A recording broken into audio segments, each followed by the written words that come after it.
नमस्कार विद्यार्थी मित्रों।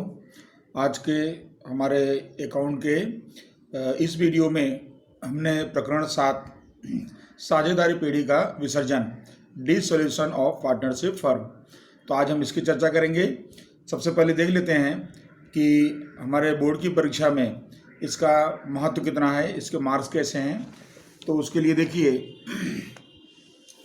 यहाँ पर आपको बोर्ड में 3 प्रश्न इसमें पूछे जाते हैं, सेक्शन ए, बी और सी में। तो कुल 3 प्रश्न होते हैं, जिसमें सेक्शन ए में 1 प्रश्न 1 मार्क्स का जो विकल्प वाला होता है, और सेक्शन बी में 1 प्रश्न जिसमें 1 वाक्य में उत्तर देना होता है 1 मार्क्स का, और उसके बाद सेक्शन सी में 2 प्रश्न होते हैं और प्रत्येक के 3 अंक होते हैं। तो इस तरह से वो 6 मार्क्स का हो गया। यानी कुल मिलाकर के 3 सेक्शन में मिला के 4 प्रश्न हो गया। और इसमें अगर कुल मार्क्स की बात करें तो ए और बी का 2 नंबर हो गया और सी के 6 नंबर हो गए, और इस तरह से 8 मार्क्स का चैप्टर है और बहुत ही आसान चैप्टर है, और हमारे पार्टनरशिप फर्म का लास्ट चैप्टर है। अभी तक हमने पार्ट 1 में अकाउंटेंसी पार्ट 1 में हम साझेदारी का ही हिसाब सीख रहे हैं, तो उसका लास्ट टॉपिक या लास्ट चैप्टर यह है साझेदारी पीढ़ी का विसर्जन। इसमें आपको थियरी और छोटे सवाल तो हमने लगभग सेक्शन वाइज आपको बताने का प्रयास किया है। देखिए यहाँ पर इसे विभाग ए, दिए गए विकल्पों में से सही विकल्प पसंद करके प्रश्नों के उत्तर दीजिए। जैसे दिया है साझेदारी पीढ़ी का विसर्जन कितने प्रकार से होता है, तो आपको उत्तर देना है 2 प्रकार से होता है। आगे चर्चा भी करेंगे इसके बारे में। विसर्जन के समय साझेदारी पीढ़ी की संपत्तियों और दायित्वों का हिसाबी प्रभाव देने के लिए कौन सा खाता बनाते हैं, तो संपादन खाता। उसका दूसरा नाम है वसूली खाता। तो दोनों को आपको समझना है। उसके बाद है संपादन खाता किस प्रकार का खाता है, तो आपको बताना है माल संपत्ति प्रकार का खाता है। साझेदारी पीढ़ी विसर्जन के समय संपत्तियों की प्राप्ति में से सर्वप्रथम क्या चुकाते हैं, तो आप उत्तर देंगे इसका विसर्जन खर्च चुकाते हैं। 5वां नंबर प्रश्न है, पीढ़ी के विसर्जन के समय पक्की तलपट में अगर देनदार 24,500 है और डूबत अनामत 2,500 हो, तो वसूली खाते के जमा पक्ष में कौन सी रकम लिखते हैं। तो आपको ध्यान रखना चाहिए कि वसूली खाते के जमा पक्ष में आप आगे सीखेंगे अभी, उसमें अनामत प्रावधान दायित्व लिखा जाता है। तो ये अनामत है, यानी कि प्रावधान के रूप में है, तो इसको हम 2500 रुपया है, तो यहाँ पर देखिए रुपया 2,500 लिखा जाएगा जो डूबत अनामत है। और उधार पक्ष में संपत्तियाँ लिखी जाती हैं जो देनदार है। पीढ़ी के विसर्जन के समय सामान्य अनामत, कर्मचारी अकस्मात मुआवजा फंड, लाभान्य खाते का जमा शेष कौन से खाते लिखा जाता है। तो आपने प्रकरण नंबर 5 और 6 प्रवेश और निवृत्ति में आपने देखा कि ये सब नहीं बांटी गई अनामतें हैं, इसको हम साझेदारों के पूंजी खाते के जमा पक्ष में बांट देते हैं। तो यहाँ पर भी आपको ध्यान रखना है इसके अंदर। तो साझेदारों के पूंजी खाते इसको आप जो है दर्शाएंगे या उसको बांट देंगे ले जा करके, वही लिखना है साझेदारों के पूंजी खाते। अब सेक्शन बी देखिए, सेक्शन बी में 1 वाक्य में उत्तर आपको देना है, साझेदारी विसर्जन अर्थात क्या। अब यहाँ आपको ध्यान रखना है साझेदारी विसर्जन, क्योंकि 2 प्रश्न सिमिलर है, साझेदारी विसर्जन, साझेदारी पीढ़ी का विसर्जन। तो यहाँ पर साझेदारी विसर्जन पूछा गया है, तो साझेदार के प्रवेश, निवृत्ति या मृत्यु के कारण साझेदारी का स्वरूप बदलता है। आप देखें कि उसका पुनर्गठन होता है, साझेदारी का अनुपात बदल जाता है, परंतु साझेदारी पीढ़ी चालू रहती है। आपको एक खास ध्यान रखने का है कि साझेदारी पीढ़ी जो है वो चालू रहती है, खाली उसका जो है स्वरूप बदलता है और पीढ़ी चालू रहती है। तो इसे क्या कहते हैं, इसे कहते हैं साझेदारी का विसर्जन। अब देखिए दूसरा प्रश्न, साझेदारी पीढ़ी का विसर्जन अर्थात क्या। अब यहाँ पीढ़ी पूछा है और यहाँ खाली क्या पूछा था, साझेदारी। तो साझेदारी पीढ़ी का विसर्जन हो तो कई बार हम एक ही परिभाषा लिख देते हैं दोनों में, लेकिन इसको हमको ध्यान रखना है। यहाँ साझेदारी पूछा तो वहाँ पीढ़ी चालू बताना है आपको, और अगर पीढ़ी का विसर्जन कहा गया तो ऐसा बताना है आपको कि कानूनी रूप से साझेदारी पीढ़ी का अस्तित्व हमेशा के लिए समाप्त हो जाए। यहाँ पर पीढ़ी चालू नहीं रहेगी, पीढ़ी का अस्तित्व समाप्त हो जाएगा, तो साझेदारी पीढ़ी का विसर्जन होगा। उसके बाद है प्रश्न नंबर 3, ऐच्छिक या स्वैच्छिक विसर्जन अर्थात क्या। तो साझेदारों के सर्वसम्मति से साझेदारी पीढ़ी का विसर्जन किया जाए तो वो ऐच्छिक अथवा तो स्वैच्छिक विसर्जन है। उसके बाद है पीढ़ी के विसर्जन के समय विसर्जन खर्च किसे भुगतान करना पड़ता है? तो सामान्य रूप से पीढ़ी को भुगतान करना पड़ता है। आप उत्तर दे सकते हैं। फिर आता है पीढ़ी के विसर्जन के समय पक्की तलपट में दर्शाए प्रोविडेंट फंड खाते का शेष या का निकाल किस प्रकार किया जाता है? अब प्रोविडेंट फंड क्या है? दायित्व। तो कोई भी दायित्व होगा तो उसको वसूली खाते के जमा पक्ष में लिखा जाता है। तो उसकी अपने प्रविष्टि लिख सकते हैं, प्रोविडेंट फंड खाते उधार वसूली खाते का। तो ये इसकी प्रविष्टि करके आप बता सकते हैं। पीढ़ी के विसर्जन के समय पहले अपलिखित की डूबत वापस मिले तब उसका क्या लेखा किया जाएगा? तो जब वापस मिलेगा तो फिर इसको हम आवक के रूप में, रोकड़ प्राप्ति के रूप में वसूली खाते में जमा कर देंगे, या एंट्री भी लिख सकते हैं, रोकड़ खाते उधार वसूली खाते का। फिर अगला प्रश्न है, वसूली खाते का अर्थ पूछा गया है। वसूली खाता अर्थात क्या? तो पीढ़ी के विसर्जन के समय संपत्तियों और दायित्वों का निपटारा करने के लिए जो खाता बनाया जाता है उसे वसूली खाता या संपादन खाता कहा जाता है। यहाँ संपत्ति बेची जाएगी और दायित्व का भुगतान किया जाएगा, क्योंकि जब पीढ़ी बंद हो जाएगी तो सारी संपत्तियाँ उसकी बेचेंगे और जो आवक मिलेगी उससे हम दायित्व का भुगतान कर देंगे। तो ये जो है प्राप्ति और भुगतान, तो उसका जो निपटारा हुआ वो निपटारा बनाने के लिए जो खाता बनता है उसे बोलते हैं वसूली खाता या संपादन खाता। साझेदारी पीढ़ी के विसर्जन की रीत बताओ। कितनी रीत है इसकी? तो 2 रीत बताना है आपको। पहला है स्वैच्छिक विसर्जन, जो साझेदार सर्वसम्मति से कर लेते हैं, और दूसरा है अदालत के आदेश पर विसर्जन, और दूसरा नंबर अदालत के द्वारा विसर्जन। उसके बाद आता है विभाग सी के प्रश्न। ये सब ऊपर के जो प्रश्न ए और बी के होते हैं इस तरह छोड़ते हैं। अब सी में जो 3 नंबर के प्रश्न हैं, तो निम्नलिखित प्रश्नों के उत्तर संक्षेप में दीजिए। तो यहाँ पर आपको देखिए पूछा गया है कि साझेदारी पीढ़ी के विसर्जन के समय चौपड़ा बंद करने के लिए कौन कौन से खाते तैयार किए जाते हैं, समझाइए। तो 3 नंबर के लिए समझाना है आपको। तो एक तो बनता है वसूली खाता अथवा संपादन खाता। तो इसमें आपको संक्षिप्त में समझा देना है कि संपत्ति और दायित्व खाते बंद किए जाते हैं, यानी इसी खाते में ला करके संपत्ति और दायित्व खाते बंद किए जाते हैं। संपत्तियों की प्राप्ति जमा की जाती है और दायित्व का भुगतान उधार किया जाता है। और अंत में अगर उधार और जमा में अंतर बचे तो लाभ या हानि होता है, जिसको पूंजी खाते लिखा जाता है। फिर उसके बाद दूसरा खाता बनता है साझेदारों का लोन का खाता बनता है। अगर साझेदारों ने पीढ़ी को लोन दिया है तो उसका खाता बनता है। तो साझेदारी पीढ़ी का दायित्व चुकाने के पश्चात शेष रकम में से साझेदार का दायित्व या लोन भुगतान किया जाता है। उसके बाद तीसरा खाता बनता है इसमें साझेदारों का पूंजी खाता। तो साझेदारों का पूंजी खाता में आप जानते हैं कि पूंजी खाते में पूंजी खाते का शेष नहीं बांटी गई अनामत को बांट दिया जाता है, लाभ हानि का वितरण कर दिया जाता है, और फिर वसूली खाते में जो लाभ या हानि आया उसको भी दर्शा करके, और अंतिम जो बचता है उसको रोकड़ खाते लिख दिया जाता है। तो इस तरह यहाँ पर, क्योंकि पीढ़ी बंद हो रही तो शेष आगे नहीं ले जाएंगे, रोकड़ खाते ले जाकर उसका पेमेंट कर देंगे।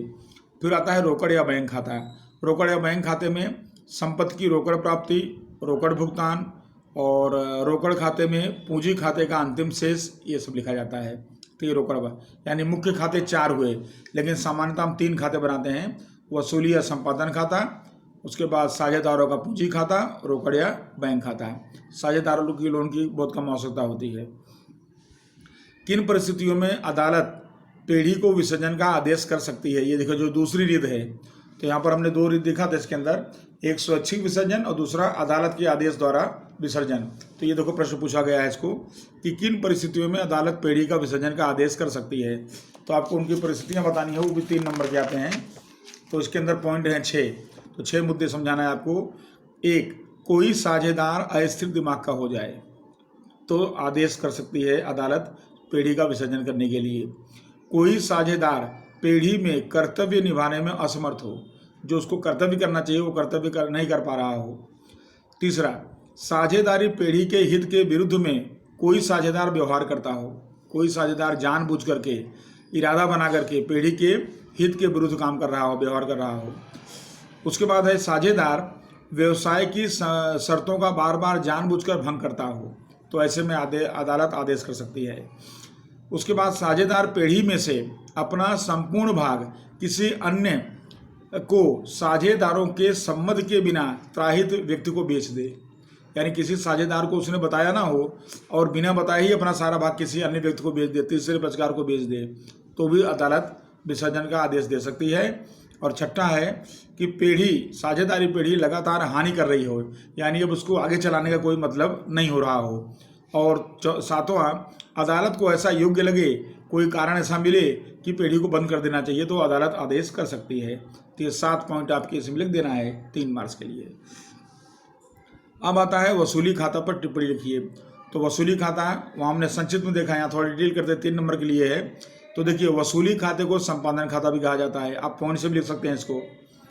फिर वसूली खाते के उधार पक्ष में रोकड़ बैंक के अलावा संपत्तियों के खाते बंद किए जाते हैं, यानी कि रोकड़ और बैंक को छोड़ करके जितनी संपत्तियां हैं सब यहाँ पर ला करके उधार पक्ष में दर्शाई जाती है। और वसूली खाता के जमा पक्ष में दायित्व खाते बंद करके दर्शाए जाते हैं, और दायित्व का खाता बंद करके उसको वसूली खाते में जमा कर दिया जाता है। उसके बाद है संपत्तियों की प्राप्ति वसूली खाता के जमा पक्ष में लिखते हैं। अब जैसे संपत्ति बेचे और उसकी उपज हो रही है, तो रोकड़ उपज या जैसी भी उसके मतलब प्राप्ति हो रही है, तो उसको हम वसूली खाते में जमा करते हैं। उसके बाद दायित्व का भुगतान जो है इसको हम उधार पक्ष में दर्शाते हैं। जब पेमेंट करना होता है तो उधार पक्ष में दर्शाते हैं, और प्राप्ति होती है तो जमा पक्ष में। फिर विसर्जन खर्च उधार पक्ष में लिखा जाता है। उसके बाद वसूली खाते का जो अंतर मिलता है, अगर जमा शेष है तो लाभ है, उधार शेष है तो हानि है, वो साझेदारों के लाभांश के अनुपात में बांट करके उसमें लिख दिया जाता है। अगला प्रश्न है, साझेदारी पेढ़ी के विसर्जन के समय पक्की तलपट में दर्शाई निम्नलिखित वाक्यों का निकाल कैसे करेंगे। तो जैसे पक्की तलपट में सामान्य अनामत दिया है, तो आपको पता है कि नहीं बांटी गई अनामत है, तो साझेदारों के पूंजी खाते जमा कर दिया जाता है। तो आप खाली इसको प्रविष्टि लिख के दर्शा सकते हैं, सामान्य अनामत खाते उधार, साझेदार के पूंजी या चालू खाते जमा। दूसरा, विनियोग वृद्धि कमी अनामत। यहाँ ध्यान रखना कि विनियोग वृद्धि कमी अनामत अगर दिया हो और हम पेढ़ी के विसर्जन के समय, तो हम उसकी वसूली खाते उसको हम जमा कर लेंगे। तो देखिए, विनियोग वृद्धि कमी खाते उधार, वसूली खाते जमा। यहाँ पर आपको साझेदार की पूंजी चालू खाते नहीं लिखने का। फिर कारीगर अकस्मात मुआवजा फंड अनामत के रूप में है, तो कारीगर अकस्मात मुआवजा फंड खाते उधार, साझेदार के पूंजी या चालू खाते जमा। प्रोविडेंट फंड है, तो प्रोविडेंट फंड में आपको प्रोविडेंट फंड खाते उधार और साझेदार के वसूली खाते जमा और वसूली खाते जमा। तो यहाँ पर प्रोविडेंट फंड क्या है, दायित्व है, और दायित्व होने से इसको वसूली खाते के जमा पक्ष में दर्शा दिया जाता है। उसके बाद आता है लाभांश खाता उधार शेष। तो लाभांश खाता उधार शेष का मतलब क्या होता है, हानि। तो हानि है तो क्या होगा, साझेदारों के पूंजी खाते में इसको उधार करना पड़ेगा। तो इसको उधार करेंगे तो क्या एंट्री बनेगी, साझेदार के पूंजी या चालू खाते उधार और लाभांश खाते का। फिर आता है घिसाई फंड। तो घिसाई फंड अनामत प्रावधान के रूप में है, फंड है इसे, तो इसको हम वसूली खाते के जमा पक्ष में लिखेंगे। तो घिसाई फंड खाते उधार और वसूली खाते का। तो इस तरह से ये बाकियां जो आपको पूछी गई हैं 1 से लेकर 6 तक, उनका निकाल आपने इसको यहाँ इस तरह दर्शाना है। प्रश्न 5, साझेदारी पेढ़ी के विसर्जन संबंधित कानूनी प्रावधान बताइए। तो यहाँ पर जो कानूनी प्रावधान पूछा है लगभग 6 प्रावधान है। तो परीक्षा में आपको इतना बड़ा प्रश्न नहीं आएगा, उसमें से कोई 2 या कोई 1 या 3 ऐसा कुछ आपको पूछ सकता है जो आपको समझाने को आ सकता है। तो यहाँ जो महत्वपूर्ण है उसको मैंने समझा दिया है। जैसे देखिए, कानूनी प्रावधान में नंबर 1 है पेढ़ी के हानि के संदर्भ में, यानी साझेदारी पेढ़ी के विसर्जन संबंधित कानूनी प्रावधान में पहला प्रावधान है पेढ़ी के हानि से संबंधित प्रावधान। अब हानि से संबंधित प्रावधान में आपको क्या बताना है, तो देखिए इसमें आपने लिखा है पहले ए, सर्वप्रथम पेढ़ी के लाभ में से अपलिखित किया जाता है, यानी जो हानि हुई है उसको हम क्या करेंगे, पहले पेढ़ी में जो लाभ हुआ है उस लाभ में से उसको हम अपलिखित करेंगे, पहला नंबर है। और दूसरा नंबर है कि यदि लाभ पूरा ना पड़ता हो तो फिर साझेदारों के पूंजी में से उसको भरपाई करते हैं, उस हानि को भरपाई करते हैं। और तीसरा, यदि पूंजी में से भी पर्याप्त ना हो तो साझेदार के लाभांश के अनुपात में बांट देते हैं, यानी कि उसका वहन कौन करेगा, साझेदार। तो साझेदार का जो लाभांश का वितरण का प्रमाण होगा उसमें साझेदार के प्रमाण में उसको बांट दिया जाता है। तो इस तरह हानि के प्रावधान पूछा जाए परीक्षा में तो आपको 3 मुद्दे बता देना है। सबसे पहले लाभ से, बाद में लाभ पर्याप्त ना हो तो पूंजी में से, और फिर भी पर्याप्त ना हो तो साझेदार के लाभांश के अनुपात में बांट दिया जाता है, यानी वो साझेदार वहन करेगा। दूसरा पॉइंट देखिए, पेढ़ी का ऋण और साझेदार को लोन। तो यहाँ पर पेढ़ी का ऋण और साझेदार का निजी ऋण ऐसा दिया हुआ है। तो यहाँ पर आपको बताना है इसके अंदर कि साझेदार का दायित्व तो असीमित है। ये समझाने के लिए आपको कि साझेदार का दायित्व तो असीमित है, इसलिए पीढ़ी के तीसरे पक्ष के ऋण के प्रत्येक साझेदार व्यक्तिगत रूप से तथा सामूहिक रूप से जिम्मेदार है। यानी पीढ़ी का कोई बाहर किसी को देना है तो दायित्व के लिए सभी साझेदार उसके लिए अपने अनुपात में जिम्मेदार है। पीढ़ी की संपत्तियां पीढ़ी के ऋण के लिए और साझेदारों की निजी संपत्ति निजी ऋण के लिए कानून के अनुसार उसका उपयोग हम ले सकते हैं। और इसमें आप बता सकते हैं कि साझेदारों की अमर्यादित जिम्मेदारी होने के कारण उनकी निजी संपत्तियों का उपयोग भी निजी दायित्व चुकाने के लिए बाद में बची हुई रकम पीढ़ी का दायित्व चुकाने के लिए हो सकता है। तो यानी अमर्यादित जिम्मेदारी होने के कारण साझेदार को इन दायित्व का भुगतान करने के लिए अपने निजी संपत्ति का उपयोग करना पड़ता है। उसके बाद है तीसरा नंबर है साझेदार की पीढ़ी को लोन। तो यहाँ पर साझेदार जो पीढ़ी को विसर्जन के समय जो उसकी पीढ़ी की संपत्तियाँ हैं बेच करके उसकी उपज में से सबसे पहले क्या चुकाएगा, विसर्जन खर्च चुकाता है। उसके बाद तीसरे पक्ष का दायित्व का भुगतान कर देता है उसके बाद अगर रकम बची तो साझेदार की पीढ़ी को लोन चुकाई जाती है। यानी साझेदार ने लोन दिया है तो कौन से स्टेप पे आएगा, वो तीसरे स्टेप पे उसका भुगतान किया जाता है। तो यानी साझेदार की पीढ़ी की लोन है उसका प्रावधान ये है कि विसर्जन खर्च दायित्व तीसरे पक्ष का चुका दिया जाए, तब उसके बाद नंबर आता है साझेदार पीढ़ी की लोन का भुगतान करने का। 4, साझेदार के पत्नी की लोन। 2 तरह की लोन होती है। तो साझेदार की पत्नी यदि पति धन में से लोन देती है तो वह साझेदार की लोन कही जाएगी। तो उसको जैसे ये चुकाएंगे साझेदार की लोन ऊपर वाला, उसी तरह ये भी चुकाया जाएगा। यानी कि विसर्जन खर्च और तीसरे पक्ष का दायित्व चुकाने के बाद उसको चुकाया जाएगा। परंतु अगर साझेदार की पत्नी स्त्री धन में से यानी अपने पास के धन में से वो लोन देती है तो वो सामान्य ऋण की तरह तीसरे पक्ष का दायित्व माना जाएगा और तीसरे पक्ष के दायित्व के साथ उसको चुका दिया जाएगा। ये दो पॉइंट ध्यान रखने का। उसके बाद साझेदार की जिम्मेदारी। साझेदारों की जिम्मेदारी हमने देखा अमर्यादित होती है। तो साझेदारों की जिम्मेदारी असीमित होती है। किसी एक या अधिक साझेदार के दिवालिया होने पर समर्थ साझेदार जो बचे हैं शेष को पीढ़ी का दायित्व अपनी निजी संपत्ति में से भी भुगतान करना पड़ता है। उसके बाद अगला प्रावधान है और 6ठा प्रावधान इस तरह से बताया गया इसमें, पीढ़ी की संपत्तियों की उपज का वितरण। यानी जब संपत्ति बेची जाएगी तो कानूनी प्रावधान के अनुसार उसका वितरण कैसे होगा, तो उसके लिए आपको ये 5 पॉइंट खास ध्यान रखना है। सबसे पहला और स्टेप वाइज स्टेप। पहला, सर्वप्रथम पीढ़ी का विसर्जन खर्च चुकाया जाएगा। जो प्राप्ति हुई है पहले विसर्जन खर्च चुका देंगे, उसके बाद जो रकम बची है उससे त्राहित पक्ष का दायित्व चुकाया जाएगा। त्राहित पक्ष का दायित्व बैंक लोन हुआ या साझेदार पीढ़ी कोई लेनदार हुआ, तो इस तरह से त्राहित पक्ष का दायित्व चुकाया जाएगा। उसके बाद रकम बचे तो साझेदारों की लोन का भुगतान किया जाएगा। जो साझेदार ने पीढ़ी को लोन दिया है उसका वापस किया जाएगा। और उसके बाद रकम बढ़े तो साझेदारों के पूंजी चालू खाते की रकम वापस की जाएगी, क्योंकि साझेदार ने पूंजी लगाया होगा धंधे में, तो जो उसका बाकी बचती होगी वो पीढ़ी उसको रिटर्न कर देगी, वापस कर देगी। और उसके बाद भी रकम बचे तो सभी साझेदारों के बीच लाभांश के अनुपात में उसको बांट दिया जाता है। तो यह 5 स्टेप आपको ध्यान रखना है कि पीढ़ी की संपत्ति की उपज का वितरण। तो ये इस तरह से आपने देखा कि कानूनी प्रावधान में 6 पॉइंट हैं और 6 पॉइंट में आपको जो पॉइंट बोला हो उसको आपको समझा देने का है। अब आता है अगला प्रश्न 6, साझेदारी पीढ़ी के विसर्जन की सामान्य प्रक्रिया बताइए। अब ये बहुत ध्यान रखना है इसको, यहाँ मिस्टेक होता है। अगर आपको सामान्य विसर्जन पूछा है तो सामान्य विसर्जन की प्रक्रिया पद्धति बतानी है आपको, लेकिन सामान्य प्रक्रिया पूछा है तो फिर आपको ये इसका उत्तर देना है, पीढ़ी की संपत्ति की उपज का वितरण बताना है। ये बहुत ध्यान रखना है इसको। तो देखिए मैंने यहाँ लिख दिया है कि उपरोक्त प्रश्न में जो कानूनी प्रावधान है, ऊपर जो प्रश्न था उसमें मुद्दा नंबर 6 यानी ये वाला 6ठा मुद्दा, पीढ़ी की संपत्तियों की उपज का वितरण के अनुसार इसका उत्तर दिया जाएगा। यानी यही 5 पॉइंट इसमें आपको बताना है। तो बहुत ध्यान रहे इसका कि अगर ये पूछा जाए कि पीढ़ी के संपत्तियों का उपज का वितरण कैसे होगा तो आपने बताया 5 पॉइंट। अगर परीक्षा में इसको ऐसा पूछा जाए कि साझेदारी पीढ़ी के विसर्जन की सामान्य प्रक्रिया बताओ तो भी आपको ये 5 पॉइंट लिखना है। तो दोनों का उत्तर सेम है। और अगर पूछा जाए कि साझेदारी पीढ़ी की सामान्य पद्धति विसर्जन की सामान्य पद्धति बताओ। पद्धति हो जाएगा तो फिर आपका प्रश्न बदल जाएगा, प्रक्रिया होगा तो यही प्रश्न रहेगा, तो ये खास ध्यान रखना है आपको।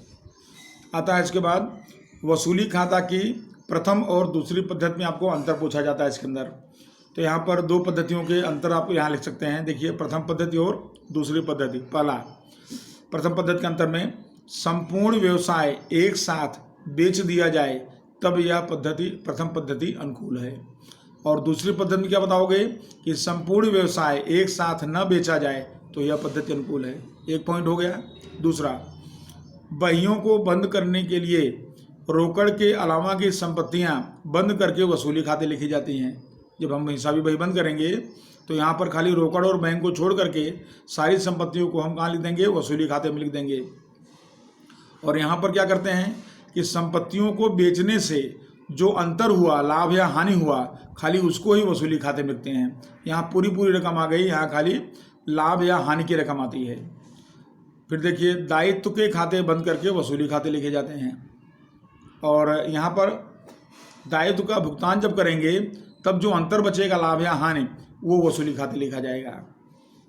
और उसके बाद है, इस पद्धति में संपत्ति दायित्व का खाता बंद कर दिया जाता है, बिके या ना बिके, या भुगतान हो या ना भुगतान हो, लेकिन उसका खाता बंद कर देते हैं। लेकिन यहाँ पर क्या होता है, इस पद्धति में संपत्ति और दायित्व का खाता चालू रहता है। जैसे जैसे बिकता जाए, भुगतान होता जाए, वैसे वैसे उसकी अंतर की रकम लाभान के रूप में दर्शाई जाती है। तो ये चार मुद्दे हैं आपको प्रथम और दूसरी पद्धति के बारे में।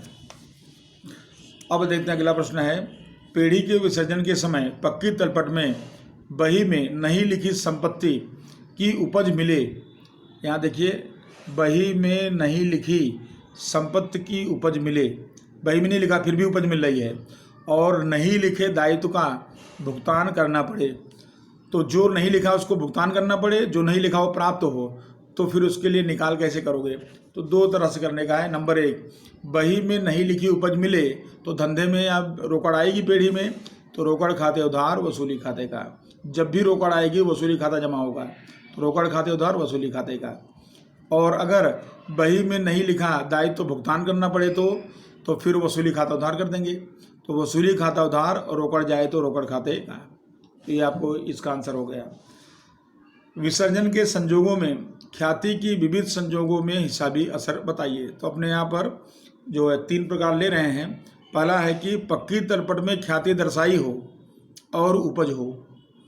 तो आपको एक कंडीशन ध्यान रखना है कि पक्की तलपट में ख्याति दर्शाई भी है और इसके उपज के बारे में सूचना दी गई है। तो आपको 2 एंट्री करनी पड़ेगी। पहला नंबर तो ख्याति संपत्ति है, उसको बंद करेंगे वसूली खाते के उधार पक्ष में, तो वसूली खाते उधार ख्याति खाते का। और दूसरी एंट्री, उस ख्याति की उपज होगी तो रोकड़ आएगी, तो रोकड़ खाते उधार और वसूली खाते का। यानी जब भी रोकड़ आएगी तो आपको ध्यान रखना है कि जब भी रोकड़ मिले तो रोकड़ खाते उधार वसूली खाते का, और भुगतान करना पड़े तो वसूली खाते उधार रोकड़ खाते। तो आपको दिमाग में बैठा लेना है। तो ये देखो दो एंट्री हुई, एक तो वसूली खाता ख्याति खाता बंद किए और दूसरा रोकड़ मिली उसका। उसके बाद है पक्की तलपट में ख्याति दर्शाई ना हो परंतु उपज मिले। अब पक्की तलपट में ख्याति नहीं है लेकिन उपज हो रही है, तो उपज हो रही थी, एंट्री जो बताएं वो खाली लिख देंगे एक एंट्री, रोकड़ खाते उधार वसूली खाते का। और तीसरी कंडीशन है ख्याति बही में दर्शाई हो परंतु उपज संबंधी सूचना ना हो। अब बही में तो ख्याति है लेकिन उपज संबंधी सूचना नहीं है, तो हमको अवास्तविक संपत्ति होने से इसकी कोई उपज नहीं हुई ऐसा मानना पड़ेगा।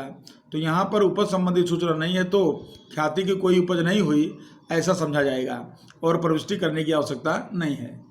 और आप चाहें तो जो ख्याति बही में दर्शाई उसको बंद करने के लिए यहाँ एंट्री कर सकते हैं। प्रथम असर जो वसूली खाते उधार ख्याति खाते का, वो आप चाहें तो लिख सकते हैं। बाकी उपज संबंधी कोई सूचना आपको करना प्रविष्टि नहीं करना है। और इसके बाद है यहाँ पर प्रश्न है लास्ट, अदालत के हस्तक्षेप के अलावा साझेदारी का विसर्जन अथवा तो साझेदारी का सामान्य विसर्जन। जैसे मैंने बताया आपको कि साझेदारी की सामान्य प्रक्रिया अगर दिया है तो वो तो प्रक्रिया में चला जाएगा, लेकिन अगर ये साझेदारी सामान्य विसर्जन पूछा गया है तो उसकी पद्धतियों में आपको ये 5 पॉइंट आपको समझाने इसके अंदर। तो पहला पॉइंट है इसके अंदर सर्वसम्मति से। इसमें आप समझाएंगे कि जब सभी साझेदार मिल करके सर्वसम्मत से निश्चित करें कि साझेदारी पेढ़ी को बंद करने देना है, तो उसे क्या कहेंगे? स्वैच्छिक विसर्जन या सर्वसम्मत से विसर्जन कहते हैं। करार के द्वारा साझेदारों के बीच पहले से ही करार में दर्शाया गया हो कि निम्न कोई भी शर्त होंगे, उस शर्तों के आधार पर विसर्जन किया जाएगा, तो करार के द्वारा विसर्जन हो सकता है। उसके बाद है कानून के द्वारा विसर्जन। कानून में आप 2 पॉइंट बता सकते हैं कि पेढ़ी के सभी साझेदार अथवा एक के अलावा सभी साझेदार दिवालिया हो जाएं।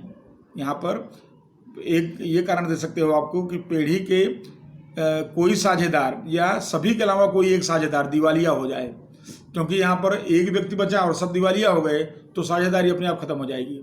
तो इस तरह से दिवालिया होने की कंडीशन में जो है विसर्जन हो जाता है पेढ़ी का कानून के अनुसार। और दूसरा भी बता सकते हैं कि पेढ़ी का धंधा गैर कानूनी, तो यहाँ पर आपको 2 चीज़ ध्यान रखना है। एक तो साझेदार का दिवालियापन और दूसरा जो बिजनेस है, व्यवसाय है, वो कैसा बन जाए? गैर कानूनी। ये 2 पॉइंट यहाँ बता देना है आपको। तो ऐसी कंडीशन में कानून के द्वारा अपने आप विसर्जन हो जाएगा। फिर आता है निश्चित घटना के कारण। निश्चित घटना के कारण बताना है कि जैसे कोई साझेदार अमुक निश्चित समय के लिए साझेदारों ने मिल करके निश्चित समय के लिए अगर व्यवसाय शुरू किया है, तो जब समय पूरा होगा तो अपने आप उसका विसर्जन हो जाएगा। बराबर उसी तरह से अगर साझेदारों ने मिलकर किसी निश्चित उद्देश्य के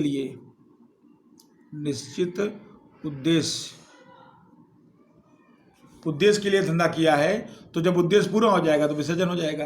तो यानी निश्चित घटना कौन सा? पहली घटना है निश्चित समय, तो समय पूरा हो जाएगा तो अपने आप विसर्जन हो जाएगा। और दूसरा है निश्चित उद्देश्य पूरा हो जाएगा तो ये जो है पेढ़ी अपने आप विसर्जन हो जाएगा। तो ये निश्चित घटना कारण आपको ये दर्शाना है। और उसके बाद आता है नोटिस के द्वारा।